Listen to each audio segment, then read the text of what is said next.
Kecelakaan maut akibat gagalnya pengereman mewarnai awal tahun 2025. Setelah kasus kecelakaan di Tol Cipularang, kini hal yang hampir serupa terjadi di Tol Ciawi yang memakan korban jiwa. Lalu apa penyebabnya? Kita diskusi bersama Skolastika Sylvia.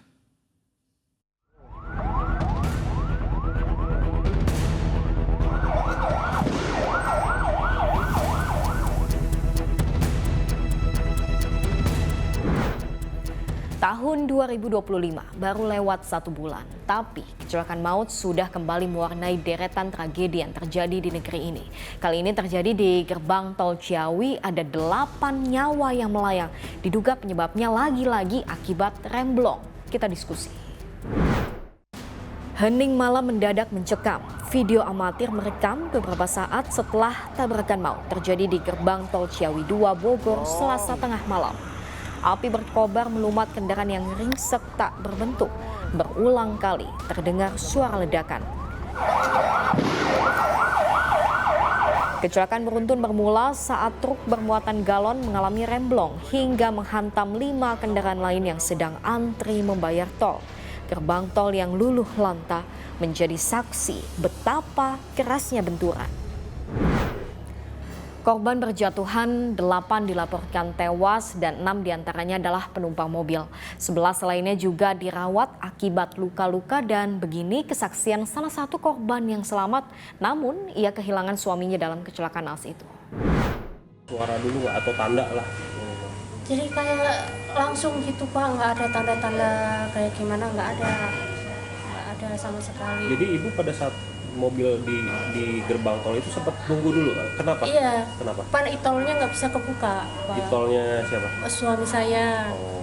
Jadi suruh nunggu sama yang mobil belakang, mau minta tolong. Suami saya turun, katanya ambil uang di tas. Nah, saya ngambil, nggak tahu langsung itu kejadian itu. Paginya, petugas Jasa Marga masih membenahi sisa-sisa puing yang berserakan di lokasi. Dan untuk memastikan penyebab kecelakaan, Korlantas Polri dan Polda Jawa Barat menggelar olah TKP di gerbang Tol Ciawi 2. Pagi, Polda Jawa Barat dengan Korlantas Polri sudah menurunkan traffic accident analysis. Kita sudah melakukan olah TKP, termasuk juga pendalaman saksi-saksi di TKP. Termasuk juga kita sudah mempelajari CCTV. Jadi peristiwanya seperti apa? Karena traffic accident analysis itu nanti akan bisa menjelaskan 3 dimensi peristiwa sebelum terjadi, setelah dan sesaat. Memang belum dapat disimpulkan apa yang menjadi penyebab pasti kecelakaan maut itu. Namun diduga lagi-lagi penyebabnya adalah akibat remblong. Padahal masih ingat dengan kasus kecelakaan Cipularang yang sampai membuat mobil-mobil bertumpukan. Meskipun dalam kasus ini sopir gagal mengerem akibat kelalaian, masih menggunakan gigi tinggi. Pertanyaannya, kenapa truk ataupun kendaraan-kendaraan besar rawan mengalami remblong? Yang perlu dicermati adalah mengapa terjadi remblong. Yang pertama satu, adakah pemeriksaan rutin yang dilakukan oleh operator atau perusahaan? Yang kedua, ini kecelakaan disebabkan karena human error atau bukan? Kalau human error berarti ada potensi keletihan atau bekerja di atas jam yang sudah ditetapkan. Memang harus dilihat terlebih dahulu penyebab utama, karena persoalan teknis atau persoalan non-teknis. Kalau persoalan non-teknis penyebabnya, maka harus dievaluasi bagaimana badan usaha atau perusahaan dalam memanage para tenaga lapangannya, khususnya para supir, supaya tidak mengalami kelelahan secara berlebihan. Yang kedua, terkait dengan kendaraan. Kendaraan juga harus diperiksa bagaimana kondisi teknisnya, khususnya pada saat usia teknis kendaraan itu. Apakah usia kendaraan teknis itu memang sudah dikategorikan cukup tua, atau cukup tua tapi ada pemeliharaan rutin sehingga bisa terawasi. Kembali ke kasus kecelakaan maut Ciawi, menurut polisi ada sejumlah jenazah yang kesulitan untuk diidentifikasi.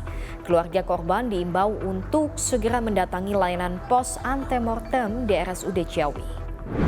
Yang kami harapkan dari masyarakat, bila mana ada keluarganya yang hilang, mohon segera untuk datang ke RSUD Ciawi dengan membawa data-data keluarga korban, misalkan membawa ijazah, kemudian membawa KTP yang bersangkutan, membawa sesuatu yang sering dipakai oleh dia, atau juga membawa foto gigi saat dia senyum, atau enggak juga dia pernah periksa ke dokter gigi, mohon kiranya untuk dimintakan data rekam medik catatan periksa dokter gigi. Itu sangat membantu kami. Dari kasus ini kita belajar jangan cuma aturannya, tapi juga butuh tindakan tegas bagi kendaraan-kendaraan odol, overdimensi dan juga overloading. Jangan sampai lagi ada yang mati sia-sia hanya akibat kelalaian di jalan raya. Saya Sylvia, terima kasih sudah diskusi.